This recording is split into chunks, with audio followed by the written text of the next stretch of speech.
ورېندار او لیور له پند او عبرت څخه ډکه کیسه. په یو ښار کې دوه ورونه اوسېدل. څه موده وروسته مشر ورور یې له یو ډېرې ښکلې نجلۍ سره واده وکړ چې د مور او پلار یوازینۍ لور وه. د وخت په تېرېدو سره د نجلۍ مور او پلار وفات شول. د نجلۍ خاوند یو څو ورځې وروسته بل ښار ته د مزدورۍ لپاره اراده وکړه. له ډېر فکر وروسته دا پرېکړه وکړه چې خپله مېرمن له ورور یعنې د نجلۍ لیور سره پرېږدي، ځکه چې خسر او خواښ یې دواړه وفات شول او مېرمن یې نور خپلوان نه درلودل. خپل ورور باندې ډاډه وو او د رسول علیه السلام حدیث ته خاصه پاملرنه ونه کړه چې فرمایلي دي ژباړه لیور یعنې مرګ دی. خپله مېرمن یې ورور سره پرېښوده او سهار وختي په سفر روان شو. څو ورځې وروسته لیور خپل ورېندارې ته په بد نظر وکتل او له نوموړې څخه یې د بدکارۍ غوښتنه وکړه. ورېندار یو ډېره هوښیاره او دینداره ښځه وه. د خپل لیور غوښتنه یې په کلکه رد کړه. لیور ورته وویل زه به تا بدنامه کړم او یا مې غوښتنه ومنه. ورېندار یې ورته وویل ته چې هر څه کوې زه به هېڅکله ستا ناوړه غوښتنه ونه منم. د وخت په تېرېدو سره د ښځې خاوند راغی. ورور چې کله سترګې ورباندې ولګېدې ورته وویل ستا مېرمن خو زما نه د بدکارۍ غوښتنه وکړه او ما یې خبر ونه منله. د ښځې خاوند چې دا خبره واورېده پر ځای د دې چې خپله ښځې نه پوښتنه وکړي ښځه یې طلاقه کړه او له کور څخه یې وشړله. ښځې بیچاره بله لار نه درلوده، له ښار نه روانه شوه او بل ښار ته ورسېده. په لاره کې یو جونګړه تر سترګو شوه. دروازه یې وټکوله چې یو بزرګ عابد ورته راووت او پوښتنه یې ترې وکړه چې څه غواړې. ښځې خپله کیسه ورته وکړه چې داسې ظلم راسره وشو. عابد ورته وویل هېڅ خبره نه ده، راشه زما یو ماشوم دی، د هغه روزنه وکړه، زه به تا ته تنخوا درکړم او همدلته ووسه. ښځې د عابد خبره ومنله او د ماشوم په روزنه یې پیل وکړ. د یادونې وړ ده چې عابد یو بل خادم هم درلود چې د عابد خدمت به یې کوه. دا چې ښځه ډېره ښایسته وه، یو ورځ خادم ترې د بدکارۍ غوښتنه وکړه.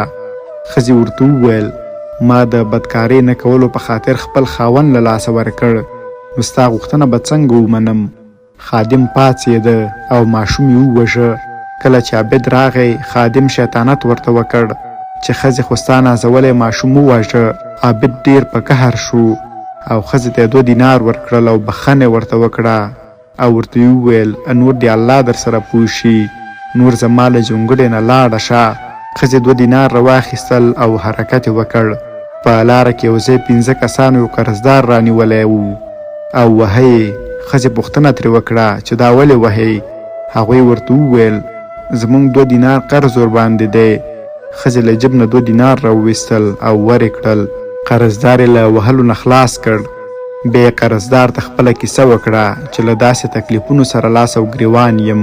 قرضدار ورته وویل زه به ستا احسان هیر نه کړم، څه خدمت دې وکړم. ښځې ورته وویل راځه چې له دغه فاسد ښار څخه لاړ شو، بل ځای به ژوند ته ادامه ورکړو. قرضدار ورسره ومنله او د سیند په لور روان شول تر څو په کښتۍ کې بل ښار ته لاړ شي. کله چې کښتۍ ته ورسېدل قرضدار ښځې ته وویل ته ورجګه شه، زه هم درځم، لږ ضروري کار لرم. ښځه کښتۍ کې کېناسته او قرضدار کښتوان ته ورغی تر څو چې د ښځې د احسان بدله ورکړي.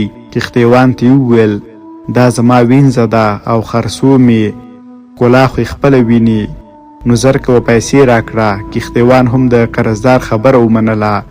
د ښځې قیمت یې ورکړ.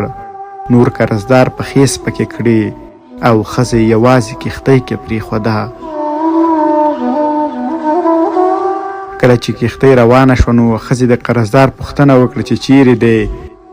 کښتیوان ځواب ورکړ چې ته خو زما وینځی، تا بادار ته مې پیسې ورکړي دي، ته نوره زما په واک کې یې، هر څه چې درته ووایم هغه به کوې. بیا کښتۍ کې ناست سپرلی و چې تجارانو له ښځې څخه د بدکارۍ غوښتنه وکړه. ښځه حق حیرانه شوه او له ځان سره یې سوچ وکړ چې دا څه کیسه راوشوه. د باران نه تښتېدلم، تر ناوې لاندې مې شپه شوه. بیا یې کلک عزم وکړ چې په هېڅ صورت به د دوی غوښتنه ونه مني. نو د تجارانو غوښتنه یې رد کړه. تجارانو ډېر ټینګار وکړ چې خامخا به زموږ غوښتنه مني. اخیر چې نشوه ښځه په زور مجبوروله. په دغه وخت کې یو الهي طوفان راغی.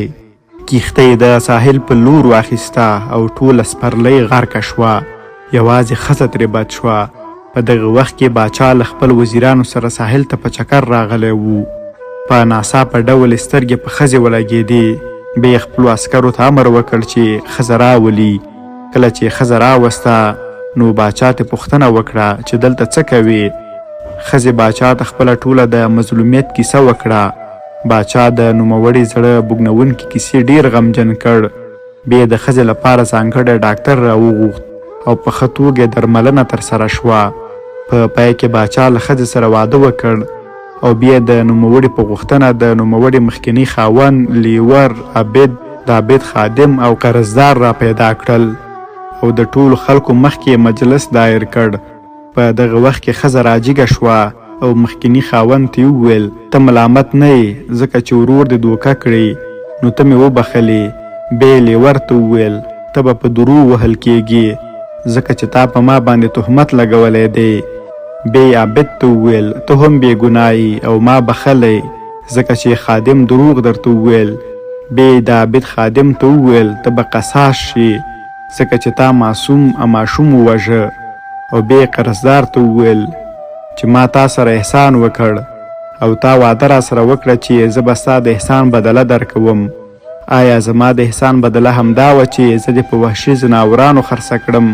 قرضدار له ډېر خجالتۍ څخه سر ښکته اچولی و. بیا ورته وویل تا به زندان ته ولیږم ځکه چې ما سره دې غداري وکړه. په پای کې باچا خپلو عسکرو ته امر وکړ چې د ښځې ټولې فیصلې ته عملي بڼه ورکړي. عسکر راجیګ شول.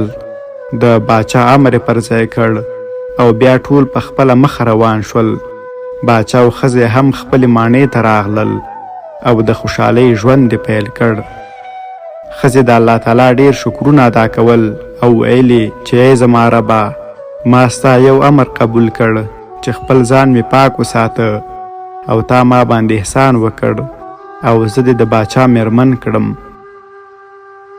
درنو کتونکو، همدارنګه که موږ هم الله ته ځانونه تسلیم کړو نو د دنیا و آخرت هره خوښي او نیکمرغي به زموږ په نصیب کې شي.